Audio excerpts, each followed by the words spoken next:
Hi, I'm Caoimhe Magennis. I'm a daughter, a mother, a camogie player and a recovering addict.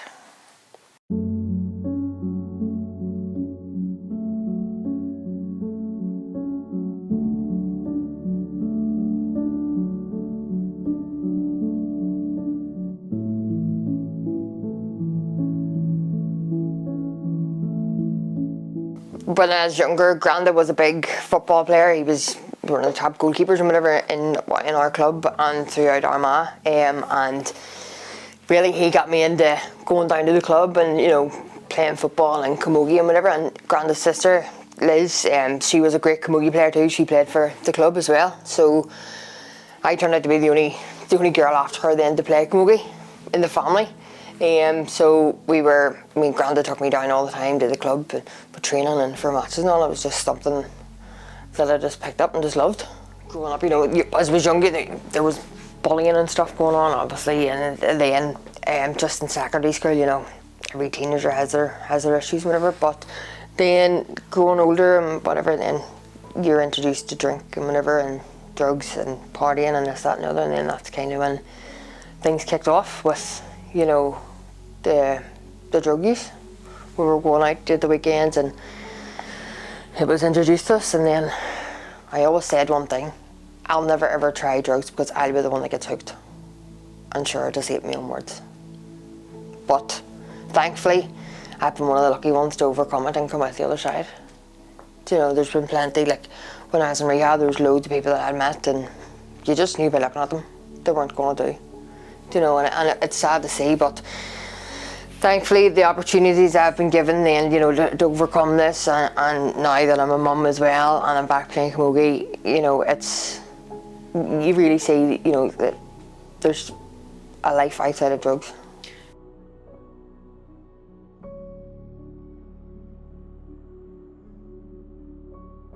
So you said when you were in the clinics and that, you just looking at some people, you knew that they weren't going, you could tell that they weren't going to make it through.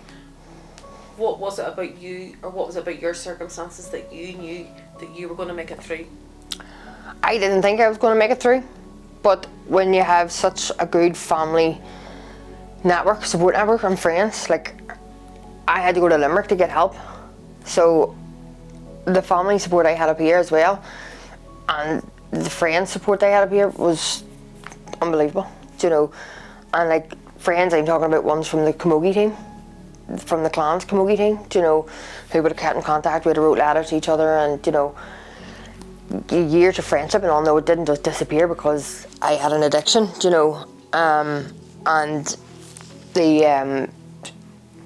I had no choice. I said to myself, I have no choice, I have to make this, because at this stage, God rest Granny and Granda, they were both still here, and I was like, right, well, I'm doing it for them. At the start I always thought I'm doing it for them, but when you're trying to recover from an addiction, you can't do it for anybody else. You have to do it for you.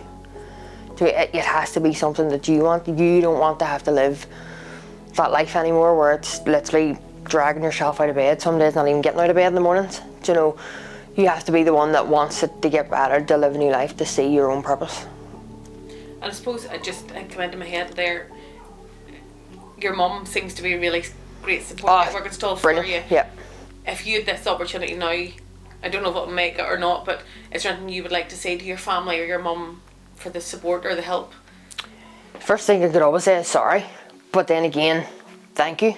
That's literally, I'll never ever be able to repay them for the support and all they done. Knowing that my family always had my back through the good and through the bad and the really bad. So by me getting myself together again and recovering, and staying away from that life, that's the best thanks I think I could ever give them.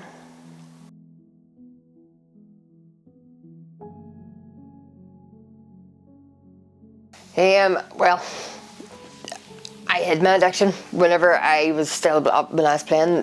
During those years, like none of my teammates knew about me still being, taking stuff, on a daily basis, whatever. They thought it was just a weekend thing, but like nobody knew how bad it was until I had to tell them how bad it was. And it was then that, the girls all came together and gave me support and more tough love than it, you know, because basically that's what was needed, was tough love. And they really came together then when they found out how bad it was, you know, and gave me the support that I needed and the talks. And, you know, when you're in addiction you feel alone, but when you're in a group and you've got your teammates with you, you don't feel alone. You know, you're together with them and you know they have your back. That's one of the great things about camogie though, because whenever I go and play or I go to training or whatever it is, them girls are there, and I know no matter what, when we walk onto that pitch, every one of us has our backs, you know, and you're not alone at all. Perfect. And then do you want to tell us then about your addiction journey, I suppose, so from when you first told people and admitted that you needed support?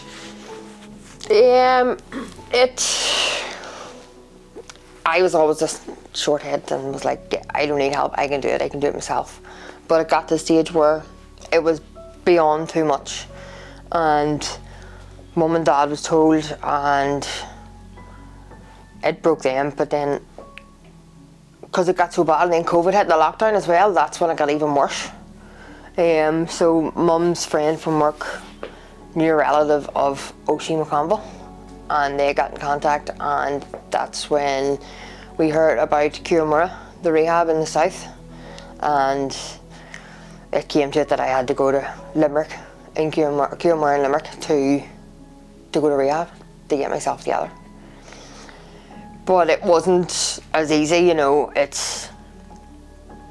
You have to wait so long to get into it because of the waiting list, and you know, there's people, obviously addiction's just rife through the whole country, but it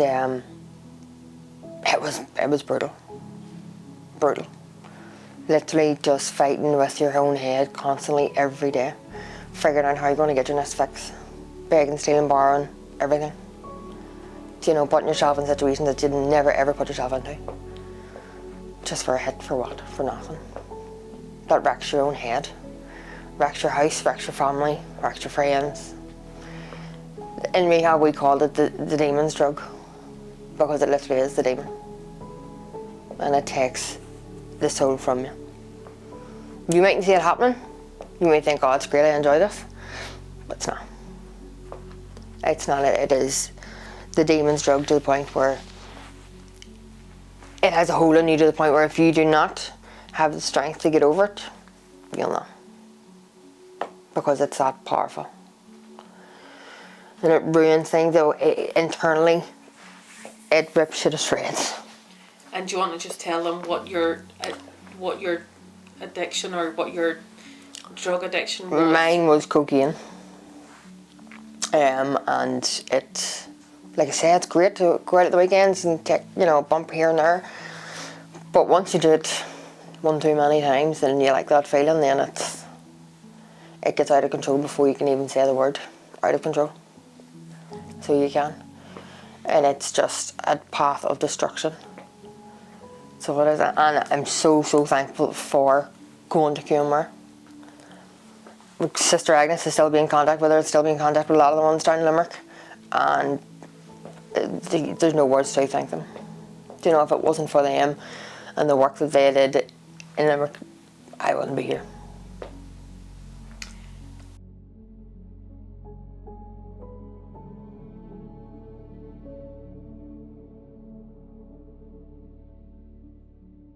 Being a drug addict, there's a whole taboo around it, you know, there's a whole stigma because it's drugs. Alcohol's legal, drugs are illegal.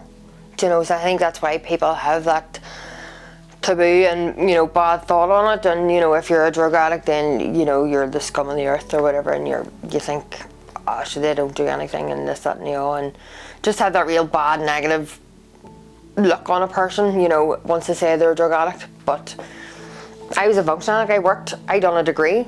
I worked 5-6 days a week, and was coaching, and, you know, was living a life of a normal person. But really and truly, I was hiding my addiction behind all that, you know, so that people wouldn't find out, so people wouldn't see me as this junkie or whatever it was. You know, it's just, it's just not nice knowing that you're going to be judged when you don't know, when that person who's judging doesn't know what you've been through, doesn't know why you've reached for that drug, or picked up that bottle, or stuck your last fiver in the slot machine. Do you know, everybody's quick to judge, but addiction can land at anybody's door at any minute. And what was it you did your degree in? I done a HND in sports, exercise and fitness, and then I graduated in Jordanstown with sports coaching. Brilliant. Remember you were telling what you did. What did you do your dissertation on? I done a dissertation on mental health in GAA. So I looked at the likes of camogie players and male and female Gaelic players, and how they had mental health problems and how GAA actually saved their lives.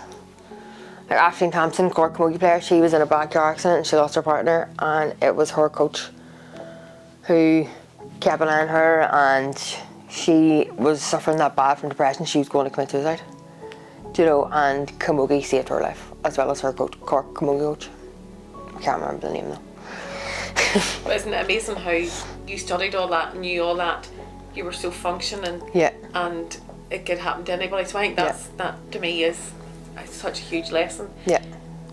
What about, do you worry about young players, young girls coming up through now, and how easy it is to get access to drugs, and in a way though, this generation that's coming up now, sport's too big now for them, I think, to see drugs. They're there, bigger than ever, but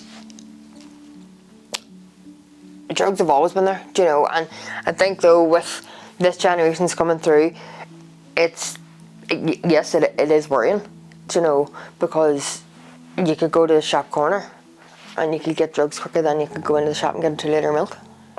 That's how bad it is, do you know?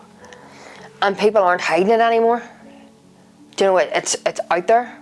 Do you know, people aren't afraid to say now about things either, you know, like you could go there and get something before you could get something you need quicker out of the grocery store. So do you see sport as such a big protective factor for people? Yeah. But again, it's not,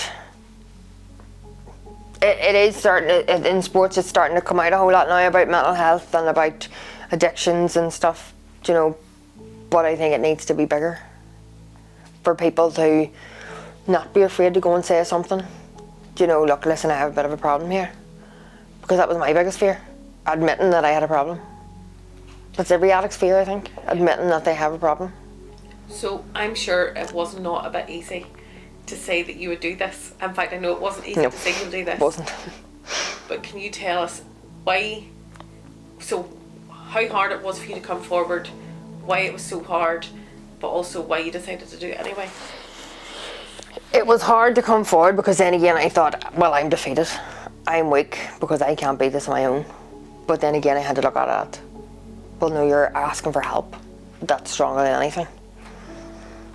And I wanted to do this because I know what it's like being in an addict's shoes, going through everything, mentally, emotionally, physically, financially. I've been through it all. We all have our war stories, but going down the option of drugs to help numb it, I wouldn't do it again. Some things, yes, you know, that I have learned from being, like, going through it all, but never again. It's soul destroying, and not just for the addict. Yes, the addict, we're in so much pain that we have to do these things, but the pain that it puts on to our loved ones as well. It's scary and it's soul wrenching. So doing this to help somebody else, then absolutely, I'd do it 10 times over. If it's to help somebody else, because it's not a nice place to be.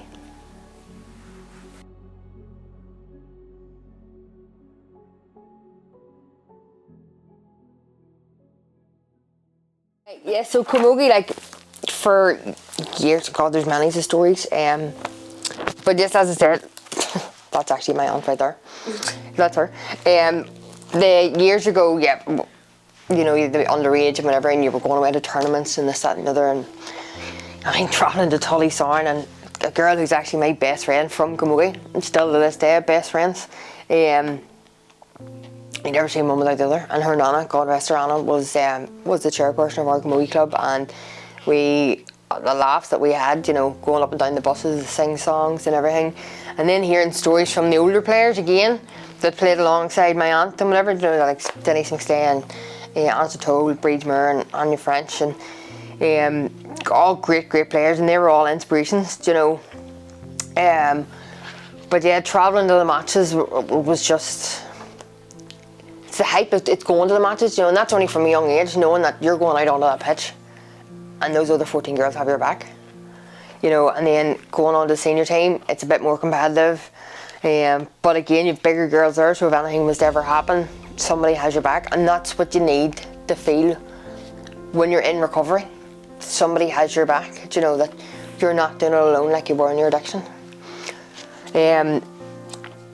One year we all went to, as playing for the Clans, we all went to the All Ireland 7 Kilmacud Crokes down in Dublin. It was on the same weekend, the Saturday, and the All Ireland Camogie final was on the Sunday. So of course it was a big boozing session too after the matches. But we went down, played our best, whatever, and then after that, that's when, you know, you all had the crack again too. You know, so yes, being a camogie player and doing the sport is all about, you know, the love for the sport, you know, the competition, this and that. But there's the fun side of it too. There's no fun on addiction. Whereas in camogie, you have your competition and you have your fun and you have your friends and you're not alone. Whereas in addiction, you have none of those things. You know, you're alone, you're fighting your own demons on your own. Everything's just dark and cloudy and dreary, whereas in camogie, if everything's full of life. And it helps you see that there is life outside of drugs too. What else do you want to? So what about the one where if you need support, you can give a friend a shout? Yeah, like I said, obviously I keep saying, in addiction you're alone. Many times, even before my addiction even kicked in, if you know, you're bored in the house, or if you just needed to chat to someone, you needed to go and get your head cleared, lift the phone to one of the girls. Well, my best friend Lana used to text her all the time, what are you at? Nothing. See you at the club. Do you know, and we'd have been down, and there was one night during the summer, we went down at like 5 o'clock, quick dinner, 5 o'clock, and it was 10:30, and we had to say, we need to go. It's getting dark, you know, we're literally hitting the ball to each other. 5.5 hours, chatting away. Don't ask what we talked about, because I haven't a clue. But it's just, walking onto the pitch, I felt my shoulders was heavy. Walking off that pitch, I didn't feel anything. Because having the stick, having the hurl, and you know, and slithering on my hand, and then just hitting it back and forth, and you talk about things that you don't even think you need to talk about, and before you know it, it's out, you know, and you're feeling better. So for me, camogie saved my lives in ways that I didn't even know was possible. You were saying as well that was it when you were in the clinic that they let you take your hurt and ball? Yeah, I was in Tiglin in Wicklow, and it was it was different compared to the one that I was in Limerick. You know, there was a bit more freedom in it, but we were allowed, because we lived in like a house in British Bay in Wicklow. It was just right across from the sea, and there's fields and everything around us, so there was a gym as well. So we were allowed to go to the gym, and I asked us all, any chance I could have my camogie stick sent down? And they're all, yep, no bother. So that was it, great. I was out there playing about, pucking about the side of the house at the wall, playing wall ball and, you know, everything, and just pucking about. One of the other girls, she actually played camogie too, so she had hers sent down, and the two of us just sat one day and was like, do you want to go for a puck about? And that was us, there was us two sitting in rehab, going for a puck about, and it was the best therapy that we could have had that day. So it was great, rather than having to go sit and talk about things, you know. We were outside, we were surrounded by nature, and we had something in our hands that we loved, you know, playing camogie.